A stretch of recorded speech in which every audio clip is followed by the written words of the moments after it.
ಬೆಂಗಳೂರು ನಗರ ಜಿಲ್ಲೆಯಲ್ಲಿ ಒಬ್ಬ ಭ್ರಷ್ಟ ಭೂ ದಾಖಲೆಗಳ ಉಪನಿರ್ದೇಶಕರಾದಂಥ ಸುಜಯ್ ಕುಮಾರ್ ಒಬ್ಬ ವ್ಯಕ್ತಿ ಸುಮಾರು 1 ವರ್ಷದಿಂದ ಬಂದಿಲ್ಲಿ ಕರ್ತವ್ಯ ನಿರ್ವಹಣೆ ಮಾಡ್ತಾನೆ ಬೆಂಗಳೂರು ನಗರ ಜಿಲ್ಲೆಯಲ್ಲಿ. ಅವನು ಎಂಥ ಭ್ರಷ್ಟ ಇದ್ದಾನೆಂದರೆ ಹೇಳ್ಕೊಂಬರ್ದು ನಾವು ಅಂಥ ಭ್ರಷ್ಟ ಅವನು. ಅಂದರೆ ಹೆಣ್ಮಕ್ಳಿಗೆ ಕುಡಿದುಬಿಟ್ಟು ನೈಟ್ 1 ಗಂಟೆ 2 ಗಂಟೆಯಲ್ಲಿ ಫೋನ್ಗೆ ಮಾಡಿ ಮಾತಾಡೋದು, ದೌರ್ಜನ್ಯ ಮಾಡೋದು. ಆಮೇಲೆ ಬೆಂಗಳೂರು ನಗರ ಜಿಲ್ಲೆಯಲ್ಲಿ 4 ರಿಂದ 5 ತಾಲೂಕುಗಳು ಬರ್ತವೆ.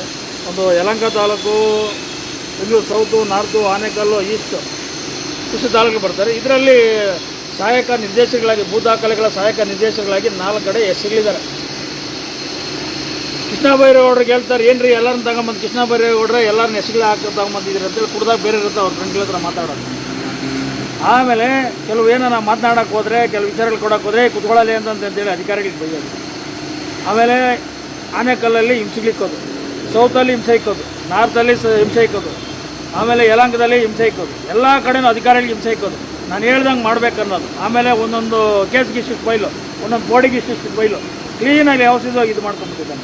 ಆಮೇಲೆ ತಿರುಗಿದ ಕಡೆ ಸೌತಲ್ಲಿ ಸಿಕ್ಕಾಪಟ್ಟೆ ಕೆಲವೊಂದು ಜಮೀನುಗಳ ವಿಚಾರದಲ್ಲಿ ಸರ್ಕಾರಿ ಜಾಗಗಳಿಗೆಲ್ಲನೂ ಕಾಚಿಗಳು ಮಾಡಿಕೊಡೋದು, ಆಮೇಲೆ ಕೋಟಿಗಳು ಮಾಡಿಕೊಡೋದು, ಸರ್ಕಾರಿ ಜಮೀನುಗಳಲ್ಲಿ ಗುಲಾಮ್ ಮಾಡಿ ಕೋಟ್ಯಾಂತರ ರೂಪಾಯಿ ದುಡ್ಡು ಇದು ಮಾಡಿಬಿಟ್ಟಿದ್ದಾನೆ.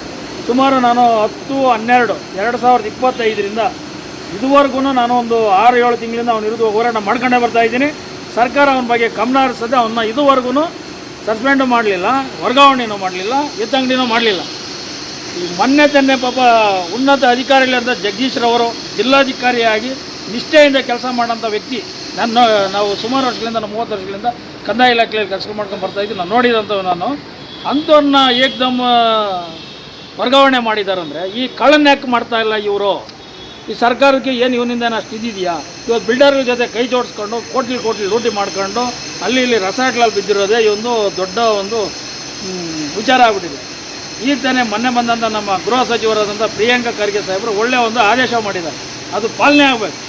ಈಗ ಹೇಳೋರು ಯಾವುದೇ ರೆಸಾರ್ಟ್ಗೆ ಹೋಗ್ಬೇಕು, ಏನೇ ಇದಕ್ಕೆ ಹೋಗ್ಬೇಕಾದ್ರೂ ಐಡೆಂಟಿ ಕಾರ್ಡ್ ಕೊಡೋರು ಮಾತ್ರ ಒಳಗಡೆ ಬಿಡ್ರಿ, ಬಾರಕ್ಕೆ ಬಂದವ್ರಿಗೆ ಐಡೆಂಟಿ ಕಾರ್ಡ್ ತೊಗೊಂಡವ್ರು ಒಳಗಡೆ ಬಿಡಿ, ಬೇರೆ ಬಿಡಬೇಡಿ ಅಂತ ಹೇಳಿ. ಇವನು ಯಾವ್ಯಾವ ರೆಸಾರ್ಟ್ಗಳಲ್ಲಿ ಎಷ್ಟೆಷ್ಟು ಕಾರ್ಡ್ಗಳು ಮಾಡ್ಸೋನೋ ನಮ್ಗೆ ಗೊತ್ತಿಲ್ಲ, ಯಾವ್ಯಾವ ರೆಸಾರ್ಟ್ಗೆ ಹೋದನೋ ನಮ್ಗೆ ಗೊತ್ತಿಲ್ಲ. ಇವನ ವಿಚಾರದಲ್ಲಿ ಅದೇ ನಮ್ಮ ಪ್ರಿಯಾಂಕಾ ಖರ್ಗೆ ಸಾಹೇಬರಿಗೆ ನಾನು ಮನವಿ ಮಾಡಿಕೊಡ್ತಾ ಇದ್ದೀನಿ. ಇವನ ಒಂದು ಮೊಬೈಲ್ ಟ್ರಾಪಿಂಗ್ ಇದ್ರಲ್ಲಿ ಮಾಡಿಸಿ ಯಾವೆಲ್ಲೆಲ್ಲಿ ಹೋಗ್ತಾನೆ, ಎಷ್ಟು ಫೋನ್ಗಳು, ಸುಮಾರು 8 ಫೋನ್ಗಳು ಇಟ್ಕೊಂಡು ಅವನಂತೆ. ಒಂದೊಂದು ಇಲಾಖೆಗೆ ಒಂದೊಂದು 2, ಆಮೇಲೆ ಬ್ರೋಕರ್ಗಳು ಒಂದು 2, ಆಮೇಲೆ ಎಲ್ಲೇ ಒಂದು ಇದು ದುಡ್ಡು ವಸೂಲಿ ಆಗ್ತದೆ ಅವ್ರವ್ರಿಗೆ ಒಂದೊಂದು ಫೋನ್ಗಳು ಇಟ್ಕೊಂಡು ಅವನಂತೆ. ಇವನ ಒಂದು ವಿಚಾರದಲ್ಲಿ ಅವನ ಫೋನನ್ನು ಒಂದು ತೆಗೆಸಿ ಎಲ್ಲೆಲ್ಲಿ ಹೋಗ್ತಾನೆ ಏನಂತ ಕೇಳೋದು, ಏನು ಹೇಳ್ತಾರೆ ಅದಕ್ಕೆ ಕಾಲ್ ಮಾಡಿಸಿ ಕಾಲ್ ರಿಸ್ಟ್ ತೆಗೆಸಿ ವ್ಯವಸ್ಥಿತವಾಗಿ ಅವನನ್ನು ಅಮಾನತು ಮಾಡಬೇಕು. ಅಮಾನತೇನ ಮಾಡಿಲ್ಲ ಅಂದರೆ ಸೋಮವಾರ ಬಹಳ ದೊಡ್ಡ ಪತ್ರಿಕಾಗೋಷ್ಠಿ ಮಾಡ್ತಾಯಿದ್ದೀವಿ. ಆ ಪತ್ರಿಕಾಗೋಷ್ಠಿ ಮುಖಾಂತರ ಅವ್ನು ಚೀಮಾರಿ ಹಾಕಿ ಅವ್ನು ಹೋಗೋಗಂಟ ನಾವು ಬಿಡೋಲ್ಲ. ಈಗ ಬಂದಿರತಕ್ಕಂಥ ನಮ್ಮ ನೂತನ ಸಚಿವರಾದಂಥ ಕಂದಾಯ ಸಚಿವರು ಮತ್ತು ಉಪಮುಖ್ಯಮಂತ್ರಿಗಳಾದಂಥ ನಮ್ಮ ಜಿ ಪರಮೇಶ್ವರ್ ಸಾಹೇಬ್ರಿಗೆ ಹೇಳ್ತಾ ಇದ್ದೀನಿ, ಪರಮೇಶ್ವರ್ ಸಾಹೇಬ್ರೆ ಇವನು ದೊಡ್ಡ ಭ್ರಷ್ಟ ಇದ್ದಾನೆ, ದಲಿತ ವಿರೋಧಿ ಇದ್ದಾನೆ, ಆಮೇಲೆ ಬಿಲ್ಡರ್ಸ್ಗಳ ಜೊತೆ ಕೈ ಜೋಡಿಸ್ತಾನೆ, ರಾಜಕಾಲುಗಳು ಒತ್ತುವರಿ ಮಾಡಿದ್ರೂ ಇವನಿಗೇನು ಮಾಡೋಕ್ಕೆ ಹೋಗಲ್ಲ. ಅದನ್ನೆಲ್ಲ ಮಾಡಿ ಇವನ್ನ ಇಮ್ಡಿಯೇಟ್ಲಿ ಇವನ್ನ ನಿಮ್ಮ ಇದರಲ್ಲಿ ಇಟ್ಕೊಂಡು ಕೊಡ್ರಿ, ನಿಮ್ಮದು ಭಾಳ ಕೆಟ್ಟ ಹೆಸರು ತರ್ತಾನೆ, ಇವನು ದೊಡ್ಡ ಭ್ರಷ್ಟ ಇದ್ದಾನೆ. ದಯವಿಟ್ಟು ಯಾವುದೇ ಕಾರಣಕ್ಕೂ ನೀವನ್ನ ಜಾಗದಲ್ಲಿ ಇದ್ದರೆ ಎತ್ತಂಗಡಿ ಮಾಡಿ ಒಳ್ಳೆ ಉತ್ತಮವಾದಂಥ ಅಧಿಕಾರಿಗಳನ್ನ ಸೇರಿಸಿ ಸಮಾಜ ಸೇವೆ ಮಾಡೋಕ್ಕೆ ವ್ಯವಸ್ಥೆ ಮಾಡಿರಿ.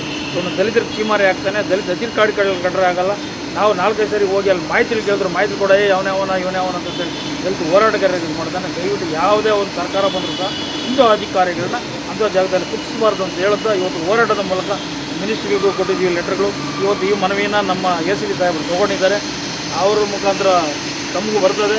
ತಾವು ತೊಗೊಂಡು ನಮ್ಮ ಮನವಿ ನಿಮಗೆ ಬಂದ ಕೂಡಲೇ ಸುಮಾರು ಒಂದು 2-3 ದಿನಗಳಲ್ಲಿ ಪರಿಶೀಲನೆ ಮಾಡಿ ನೀವು ನೆತ್ತಂಗಡಿ ಮಾಡಬೇಕಂತೇಳಿ ನಾನು ಕೇಳ್ಕೊಳ್ಳುತ್ತಾ, ಒಂದು ವೇಳೆ ಏನಾದರೂ ಇವನು ಮಾಡಲಿಲ್ಲ ಅಂದರೆ ಸೋಮವಾರ ಒಂದು ಪ್ರೆಸ್ ಮೀಟಲ್ಲಿ ಒಳ್ಳೆ ಬೃಹತ್ ಪತ್ರಿಕಾ ಗೋಷ್ಠಿಯನ್ನು ಕರೆದು ಇವರು ಚೀಮಾರಿ ಹಾಕಿ ಮುಂದಿನ ದಿನಗಳಲ್ಲಿ ಹೋರಾಟ ಹಮ್ಮಿಕೊಂಡು ಸರ್ಕಾರದ ವಿರುದ್ಧ ನಾವು ಧಿಕ್ಕಾರ ಕರಿತೀವಿ ಅಂತ ಹೇಳುತ್ತಾ JB ಅಖಿಲ ಭಾರತ ದಲಿತ ಪರಿಷತ್ತಿಂದ ರಾಷ್ಟ್ರೀಯ ಅಧ್ಯಕ್ಷನಾಗಿ ನಾನು ಇವತ್ತು ಮನವಿ ಮೂಲಕ ನಾನು ಇವತ್ತು ಪತ್ರಿಕೆಗೆ ನಾನು ಹೇಳಿಕೆ ಕೊಡ್ತಾಯಿದ್ದೀನಿ.